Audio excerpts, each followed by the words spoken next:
지난 7월 31일 행정안전부에서 지방세법 시행령 개정안이 발표가 됐습니다.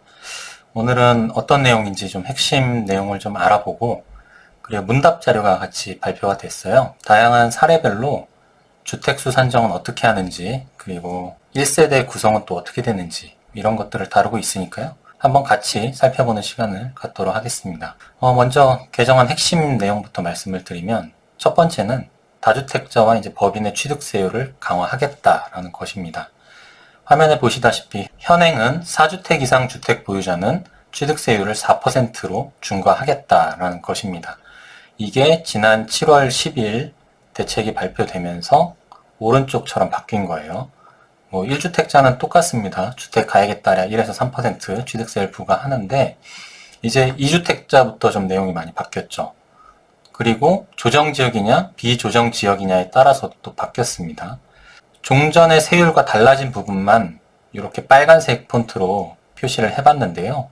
보시면 2주택자와 3주택자 그리고 4주택 이상 전반적으로 취득세율이 상승한 것을 볼 수 있죠. 그래서 조정지역 내 2주택은 8%, 그리고 3주택부터는 12%의 취득세를 부과를 합니다. 비조정지역은 살짝 좀 완화해서 3주택부터 8%, 그리고 4주택 이상 12%를 부과하는 것으로 했죠. 법인은 이제 앞으로 무조건 취득세 12%를 부과합니다. 단 여기 예외 조항이 있는데, 일시적 2주택은 1주택 세율을 적용하겠다. 그러니까 1에서 3%의 취득세를 적용하겠다라는 것이죠. 이거는 조정지역의 주택을 갖고 있는 분이 추가로 조정지역 주택을 취득할 때도 1에서 3%를 적용하는 겁니다. 이렇게 8%가 아니라요. 자, 두 번째, 증여취득세율을 강화하겠다라는 겁니다. 과거에는 3.5%였어요, 증여세율을. 앞으로는 조정지역 내 3억 원 이상 주택을 증여할 때는 12%의 증여세를 추징하겠다라는 겁니다. 근데 여기도 또 단서 조항이 있어요. 1세대 1주택자가 소유주택을 배우자나 직계 좀비속, 그러니까 자기의 부모나 조부모 혹은 자녀, 손자녀에게 증여하는 경우에는 3.5%를 적용하겠다라는 겁니다. 그러니까 주택 하나 있는 집에서 이 주택을 지분을 쪼개서 증여를 하는 경우에는 이렇게 12%를 부과하는 게 아니라 3.5%를 부과한다. 자, 3번 지방소득세 세율을 강화한다. 국세인 양도소득세율 인상에 따라 지방소득세율도 동일 수준으로 인상. 보통 이렇게 양도세 낼 때 항상 지방세 10%가 붙는다라고 인지하고들 있잖아요. 그 내용입니다. 예를 들어서 과거에 양도세가 한 40%가 나왔다. 그러면 항상 지방세 4%를 더 가산해서 44%가 양도세 최종 가액이 됐었잖아요. 그것과 마찬가지로 지금 1년 미만 주택은 양도세를 70% 부과할 거다라고 710 대책에서 발표를 했죠. 그러면 지방세도 그에 맞춰서 이제 10%, 70%의 10%인 7%로 증액을 하겠다. 그 얘기인 겁니다. 나머지 내용은 한번 읽어보시고요. 네 번째, 전산정보 공동이용을 하겠다라는 겁니다. 취득세 납세 의무자의 세대원 확인을 할 때 혹은 주택수 확인을 할 때 관계기관에 전산정보를 제공해달라고 요청할 수 있는 법적 근거를 마련하겠다. 지금까지는 행안부나 다른 부처와 협조는 됐겠지만 공식적인 어떤 법적 근거는 없었다는 것 같아요. 그래서 앞으로는 공식적으로 이제 요청할 수 있도록 법적 근거를 마련하겠다. 마지막 다섯 번째, 이제 적용 시기인데요. 이제 언제 시행을 할 거냐. 공포한 날로부터 시행이라고 되어 있습니다. 그리고 경과 조치가 있어요. 710 대책 때 이 내용이 처음 발표가 됐는데, 그 날을 포함해서 7월 10일을 포함해서 그때까지 주택 매매 계약을 체결한 경우에는 종전세율을 적용하겠다라는 겁니다. 근데 단서가 있죠. 계약금을 지급한 사실 등이 증빙서류에 의해서 확인되는 경우에 한정. 여기에서 이 증빙서류는 부동산 실거래 신고자료나 계약금, 금융거래내역, 통장 입출금 내역이겠죠.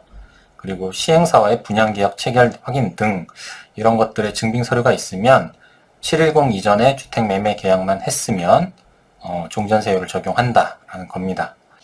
여기서 말하는 종전세율은 요거예요. 4주택 이상 4%를 부과하겠다라고 했던 그 취득세율, 이게 종전세율입니다. 자, 그럼 지방세법 시행령 개정안 Q&A를 볼 텐데요. 여기에서 조금 더 이제 구체적인 내용들을 다루고 있어요. 하나씩 보죠. 자, 1세대의 범위는 어떻게 되는가? 이게 되게 애매하죠. 사실 이거 정확히 아시는 분들 많지 않을 거라고 보는데, 만약에 같이 살고 있는 사람들의 주택이 여러 채일 때는 이거 굉장히 잘 따져야 나중에 세금에서 불이익받지 않으니까요. 한번 잘 보시는 게 좋을 것 같습니다. 자, 먼저 기준은 세대별 주민등록표에 함께 기재된 가족이 1세대 범위라고 봅니다. 근데 여기 예외사항이 굉장히 많습니다. 배우자와 미혼인 30세 미만의 자녀는 세대 분리를 했어도 동일 세대로 간주하겠다. 그러니까 주민등록표에 같이 등록이 안 돼 있어도 배우자와 미혼인 30세 미만의 자녀는 같은 세대원으로 본다라는 겁니다. 그런데 또 단서가 있죠, 여기에서. 이렇게 미혼인 30세 미만인 자녀는 이제 세대 분리를 했어도 동일 세대로 간주한다고 했는데, 단, 이 자녀의 소득이 월 70만 원 이상이면 분리세대로 인정을 하겠다라는 겁니다. 그러니까 자녀가 어느 정도 소득이 있으면 자기가 버는 돈으로 충분히 독립해서 살 수 있는 능력이 된다라고 보겠다는 거죠. 그래서 분리세대로 인정을 해주겠다는 거고요. 또 하나의 단서가 있어요. 근데 자녀의 소득이 70만 원 이상이어도 18세 이하인 미성년자는 부모의 세대원에 포함한다라는 겁니다. 네, 복잡하죠? 그러니까 이런 단서 조항들 때문에 되게 판단이 어렵습니다. 그래서 이런 단서 조항들을 잘 알고 있어야 내 세대가 도대체 몇 명인지, 주택수가 몇 개인지 이런 것들이 판단이 되니까요. 이런 단서 조항들 잘 보시고 기억해 두시기 바랍니다. 그러면 이제 이렇게 예시로 좀 볼게요. 이런 경우에는 1주택인가 2주택인가 이런 것들을 좀 한번 보면 조금 더 이해가 수월할 수 있으니까요. 자, 예를 들어 보겠습니다. 부모가 1주택을 갖고 있습니다. 그리고 자녀도 1주택을 보유하고 있어요. 그리고 부모와 자녀는 같이 살고 있습니다. 뭐 자녀는 자기 보유주택을 뭐 세를 줬거나 뭐 이런 거라고 보는 거죠. 그랬을 때, 자, 질문입니다. 그랬을 때 자녀의 나이가 19살 그리고 월 소득이 70만 원 이상인 경우, 이럴 때는 1주택인가요? 2주택인가요? 이 세대원은? 네, 한번 생각해 보시고 정답은 1주택 세대입니다. 나이가 미성년자가 아니죠? 18세 넘었죠? 그리고 월소득 70만 원 이상인 자녀는 분리세대로 본다고 했으니 자, 각각 1주택 세대가 됩니다. 자, 두 번째, 자녀의 나이가 25 그리고 월소득은 없어요. 근데 결혼을 했을 경우, 이런 경우는 각각 1주택으로 볼까요? 2주택으로 볼까요? 아까 동일 세대로 본다고 했던 조건이 미혼인 30세 이하 자녀였죠. 근데 결혼을 했어요. 이럴 때는 1주택 세대로 봅니다. 자, 세 번째, 자녀의 나이가 18살 그리고 월소득이 70만 원 이상인 경우, 자, 뭘까요? 18살이죠. 미성년자죠. 2주택 세대로 판단합니다. 그러니까 이런 경우에는 부모와 자녀가 각각 2주택을 갖고 있는 걸로 판단한다는 거예요.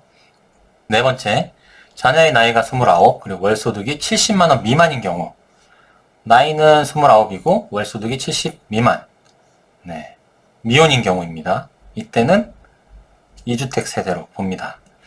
네, 이렇게 네 가지의 경우를 좀 봤는데요. 이런 것들을 좀 본인의 상황에 맞게 기입해 보시고 자기의 세대는 1주택인지 아니면 2주택인지 그 이상인지 잘 판단을 해 보시는 게 좋겠습니다. 자, 두 번째, 부모와 합가를 한 경우 주택수는 어떻게 산정하는가? 이것도 애매하죠. 근데 이렇게 규정을 하고 있어요. 자녀가 62세 이상의 부모 또는 배우자의 부모도 포함이 돼요. 와 합가해서 살고 있을 때는 각각 독립세대로 본다 라고 정의를 했습니다. 근데 또 여기 이 자녀, 이게 문제가 돼요. 자녀의 기준이 있어요. 아무나 자녀가 될 수 없습니다. 자, 첫 번째, 30세 이상이어야 되고요. 또는 혼인을 했어야 하고요. 또는 30세 미만이지만 월소득이 70만 원 이상인 경우여야 여기에서 말하는 자녀에 포함이 되는 겁니다. 그러면 이런 경우가 있을 수 있죠. 나는 30세도 안 되고 미혼이면서 월소득이 70만 원이 안 돼요. 이럴 때는 여기에서 얘기하는 자녀 기준에 미달되는 거죠. 그때는 독립세대가 아니라 동일한 세대로 봅니다. 네, 자녀도 되기 쉽지 않아요. 그러니까 이런 경우에 자녀 조건에 미달하면 이제 각각 주택을 갖고 있을 경우 2주택으로 판단이 되는 거죠. 이런 부분도 주의하시고요. 자, 예시를 또 한번 보죠. 부모가 1주택을 보유하고 있습니다. 자녀도 1주택을 갖고 있고요. 부모, 자녀와 같이 살고 있을 경우에 부모의 나이가 70세, 그리고 자녀는 28, 월소득이 70만 원 이상인 경우, 이런 거 쉽죠? 1주택입니다. 자, 두 번째, 부모가 70세, 자녀는 28세, 똑같고, 근데 여기서 월소득이 없는 경우, 어떻게 되나요? 2주택입니다. 네. 세 번째, 부모가 70세, 자녀는 28살에 기혼이며, 그런데 월소득이 없대요. 그러면, 기혼이죠? 예, 결혼을 했죠? 1주택 세대로 인정을 합니다. 네, 여기서 퀴즈입니다, 퀴즈. 부모는 55세, 자녀는 20세, 그리고 미혼입니다. 그리고 월소득이 70만원 이상인 경우, 이 경우에는 부모와 자녀를 분리세대로 볼까요? 동일세대로 볼까요? 네, 한번 풀어보세요. 어떻게 되는지. 자, 세 번째. 공동명의인 경우 주택수는 어떻게 산정하나요? 이거 되게 애매할 수 있죠. 근데 이렇게 정리를 해줬어요. 부부 공동명의일 때는 세대가 1주택을 소유한 것으로 본다라고 정리를 해줬습니다. 근데 여기도 또 단서가 있어요. 이놈의 단서들 잘 봐야 됩니다. 그런데 동일 세대가 아닌 자와 지분으로 주택을 소유한 경우는 각각 1주택을 소유한 것으로 본다라는 거죠. 뭐 예를 들어서 이제 동일 세대가 아닌 뭐 형제 또는 뭐 자매 아니면 친척 이런 분들하고 지분을 같이 갖고 있을 때는 그분들도 1주택, 나도 1주택 가진 것으로 본다는 거예요. 보통은 뭐 배우자나 부모, 자식 간이 아니면 이렇게 지분을 나누는 경우가 거의 없으니까 사실 여기 단서 조항에 해당되는 분들은 많지는 않을 건데 만약에 그런 분들이 있으시면 이 단서 조항을 꼭 기억하셨다가 본인의 주택수 산정하실 때 착각하지 않기를 바랍니다. 자, 4번. 상속받은 주택의 주택수 산정은 어떻게 하냐? 상속주택은 상속을 개시한 날로부터 5년까지는 주택수에 포함을 안 합니다. 그런데 5년 이후에도 상속주택을 계속 보유하고 있으면 주택수에 포함을 합니다. 일단 요거만 기억을 하시면 될 것 같고요. 근데 이런 경우도 있을 수 있어요. 대부분 상속을 받을 때는 부모님이 돌아가셔서 이제 자식들한테 골고루 나눠주는 경우가 많은데 그래서 상속자가 한 명이 아니라 다수인 경우도 있을 수 있습니다. 그때는 어떻게 되냐? 그때는 지분이 가장 큰 자의 소유주택을 포함을 합니다. 이것도 뭐 5년 이내에는 포함 안 하는 거고 5년 이상 보유했을 때 얘기입니다. 근데 또 이런 경우가 있을 수 있죠. 뭐 형제가 뭐 셋이에요. 형제 자매가 한 셋인데 뭐 큰형, 작은형, 막내 이렇게 있다고 가정할게요. 근데 큰형과 작은형은 지분을 뭐 40%씩 줬어요. 그리고 막내의 지분은 20%입니다. 이럴 경우에는 큰형 지분과 작은형 지분이 똑같잖아요. 지분이 가장 큰 자가 2명인 거죠. 그런 경우, 이런 경우에는 지분이 가장 큰 자가 다수인 경우니까 이때는 상속받은 주택에 실거주하는 사람이 일단 주택으로 보고요.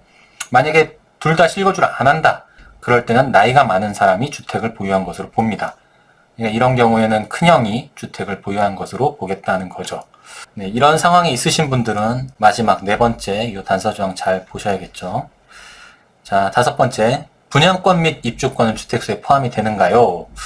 예, 주택수에 포함을 합니다. 근데 단 법 시행 이후 신규 취득하는 취득분부터 포함을 합니다. 그러니까 710 이전에 취득한 분양권이나 입주권은 주택수에 포함이 안 됩니다. 이게 지난 710 대책 발표 전후로 이제 바뀐 내용인데요. 그러니까 이런 부분도 좀 주의하실 필요가 있고요. 자, 6번째. 오피스텔은 주택수에 포함이 되는가? 오피스텔은 보통 두 종류가 있죠. 상업용이 있고 주거용이 있는데 그 중에서 주거용 오피스텔은 주택에 포함을 합니다. 상업용은 포함하지 않고요. 근데 이것도 분양권, 입주권과 마찬가지로 법 시행 이후 신규 취득한 취득분부터 포함을 하도록 합니다. 그러니까 2020년 7월 10일 이전에 취득한 거는 주거용 오피스텔이라 하더라도 주택수에 포함 안 된다는 거죠. 그리고 오피스텔 분양권은 주택수에 포함 안 합니다. 아파트 분양권은 주택수에 포함한다고 했어요. 710 이후에 취득한 것들은. 그리고 오피스텔을 취득할 때는 취득세율이 뭐 8%, 뭐 12% 이렇게 늘어나는 게 아니라 4%를 계속 부과하겠다라는 겁니다. 중과 안 한다. 그 얘기고요. 자, 7번째. 임대 등록한 주택. 임대 등록도 많이 하셨죠. 그것은 주택수에 포함이 되는가? 네, 임대주택은 주택수에 포함합니다. 이거는 이번에 발표한 Q&A 자료에 있는 게 아니라요. 지난 12월 28일에 행정안전부 보도자료에 Q&A 목록에 보면 이런 질문과 답변 내용이 있습니다. 등록 임대주택도 주택수에 포함되는지 포함된다고 답변을 했죠. 자, 8번째. 주택수에 합산 제외되는 주택들. 이런 것들도 있어요. 예외를 두어서 이거는 내가 취득한 주택이더라도 주택수에선 빼주겠다. 이런 경우에 해당하는 주택들은 주택수에서 빼주겠다. 이런 주택들이 있습니다. 뭐 대표적인 것이 가정 어린이집 이런 것들은 빼준다는 거고요. 그리고 뭐 농어촌 주택 뭐 이런 것들은 주택에 포함 안 하겠다. 그리고 공시가격이 1억 원 이하인 주택 이런 것들도 주택수에 포함이 안 됩니다. 근데 재개발 구역 등은 제외하겠다라는 거고요. 뭐 이런 식으로 한 13가지의 예외 케이스가 있습니다. 지금 보이는 화면 여기 참고해서 한번 좀 읽어보시면 좋을 것 같고요. 자, 9번 일시적 2주택의 취득세율은 어떻게 되냐. 네. 일시적 2주택은 취득세를 중과 안 합니다. 투기 수요가 아닌 실수요로 보기 때문에 취득세를 중과 안 하겠다라는 겁니다. 그래서 어떤 식으로 처리하냐면 일단 신규주택을 취득한 다음에 우선은 1주택 세율을 내요. 그 다음에 종전주택을 처분을 해야 됩니다. 근데 종전주택 처분 기간이 내가 주택을 어떻게 취득하고 있느냐에 따라서 좀 달라요. 기본은 3년인데 만약에 내가 기존 주택도 조정지역 그리고 새로 취득하는 주택도 조정지역일 경우에는 1년 이내에 처분을 해야 합니다. 만약에 이 처분 기간 내 처분하지 않을 때는 2주택자에 대한 세율 8%와 기존에 납부한 세액의 그 차액만큼 추징하겠다라는 거고요. 여기에 또 가산세가 붙습니다. 그러니까 처분만 잘 하면 뭐 문제될 일은 없어요. 그리고 일시적 2주택은 뭐 취득세 중과 때문이 아니라 양도세, 비과세 혜택 때문에라도 처분을 해야겠죠. 그러니까 처분 안 한 경우는 거의 없을 거라 보고요. 기간만 잘 지켜서 처분하시면 됩니다. 그리고 여기서 주의하실 점이 하나 있는데 이 종전주택 3년 이내 처분, 뭐 조정지역일 때 1년 이내 처분 이거는 취득세율 1에서 3% 적용받을 때의 기준인 거고요. 만약에 7.10 대책 이후에 뭐 주택담보대출을 받으면서 종전주택 처분을 뭐 6개월 내에 하기로 했고 6개월 내에 전입하기로 했다. 이런 약정하신 분들도 계실 거예요. 그런 분들은 6개월 이내에 처분하기로 했다면 그거 지키셔야 돼요. 취득세율 3년 이내에 하면 된다고 하지 않았냐? 그것과 이것은 달라요. 주담대 받을 때 그렇게 약정하신 분들은 그거 지켜야만 주택담보대출 회수 안 됩니다. 그런 부분 주의하시고요. 자, 10번. 현재 2주택자가 주택을 추가로 취득하는 경우 취득세율은 어떻게 되냐. 그러니까 세 번째 주택을 취득한다는 거죠. 이거는 조정지역일 때와 비조정지역일 때가 다른데 조정지역을 먼저 보면 조정지역 내 3주택을 취득한다는 거죠. 그럴 땐 취득세율 12% 요거죠. 여기에 해당하는 거죠. 그리고 비조정지역일 때는 취득세율 8%를 부과하겠다라는 겁니다. 이렇게 좀 차등을 두었죠. 그래서 좀 비조정 지역의 매매를 좀 활성화하려는 목적이 좀 있는 것 같죠. 그리고 뭐 4주택 이상일 때는 다 12%로 똑같습니다. 자, 11번째. 1주택자가 분양권 입주권을 취득했을 때 취득세율은 또 어떻게 되냐? 이때는 그 분양권 또는 입주권에 아파트가 준공된 후, 그러니까 완성된 후, 그래서 입주를 하고 주택을 취득한 날로부터 3년 이내에 기존에 살던 주택을 처분하면 취득세 중과가 안 됩니다. 근데 여기도 아까 단서 조항 있었죠? 만약에 종전주택과 신규주택이 모두 조정지역일 때는 1년 이내에 종전주택을 처분해야 합니다. 자, 12번. 거주하고 있던 주택이 내가 재건축이 됐어요. 그래서 이거는 멸실되니까 나가야 되잖아요. 그래서 새로운 주택을 취득한 겁니다. 근데 입주권을 갖고 있던 재건축 아파트가 완공이 된 겁니다. 그래서 이제 그 아파트로 다시 입주를 하려고 해요. 그러면 이 재건축 아파트도 신규 취득을 하는 형태가 되잖아요. 그때 내가 살던 신규 아파트를 처분하면 이것도 일시적 2주택 혜택을 받게 되는가라는 겁니다. 네, 이런 경우도 일시적 2주택 혜택으로 인정을 받을 수 있습니다. 근데 이 처분 조건 요거 기억하시고요. 자, 13번. 710 이전 계약한 주택의 취득세율은 어떻게 되나? 처음에 말씀드렸었죠. 710 이전에 매매계약 체결이 확인되면 그거는 종전세율을 적용한다라고 맨 처음에 좀 말씀드렸죠. 그것과 동일한 질문과 답변입니다. 뭐 증빙서류는 실거래자료 아니면 계약금, 금융거래대역, 그리고 분양계약서 이런 것들이 있고요. 종전세율이라 함은 요 4주택 이상 4% 부과하겠다고 했던 요 세율을 의미합니다. 자, 14번. 조정지역의 1주택을 보유한 상태에서 비규제지역 주택을 추가로 취득하는 경우 취득세는 어떻게 됩니까? 주택 가액에 따라서 1%에서 3%를 적용합니다. 자, 조정지역의 주택을 갖고 있어도 비조정지역의 주택을 취득할 때 2주택자가 될 때는 취득세율이 1에서 3%죠. 근데 반대로 내가 비조정지역 1주택자예요. 근데 이 상황에서 조정지역 주택을 추가로 취득할 때는 8%가 적용됩니다. 여기 8% 적용된다고 돼 있죠? 이런 부분은 좀 주의하셔야겠고요. 자, 15번. 자, 그러면 19년도 12월 3일 이전에 계약한 분양권, 이런 것들 꽤 있을 거예요. 아직 입주 안 했을 거니까. 이런 분양권의 취득세율은 어떻게 되나요? 왜 19년 12월 3일을 썼냐? 이때 전후로도 또 기준이 바뀌었거든요. 그러니까 12월 3일 이후에 취득하는 것은 4주택보다는 취득세율을 4%로 올리겠다라는 게 적용됐고, 이전에는 그냥 취득세율은 1에서 3%였어요. 4주택이든 5주택이든 다 1에서 3%를 적용했습니다. 그러니까 정리하면 19년 12월 3일 이전에 계약한 분양권을 갖고 있는 분들은 요 기간 22년 12월 31일까지 취득하면 종전세율인 1에서 3%를 부과를 합니다. 그리고 주택수 관련 취득세율 중과가 없으므로 5주택이든 6주택이든 10주택이든 다 취득세율은 1에서 3%입니다. 이 조항은 12월 28일 날 발표된 내용이에요. 보시면 공동주택 분양의 경우는 2022년 12월 31일까지 취득하는 경우 종전세율을 적용한다 라고 되어 있죠.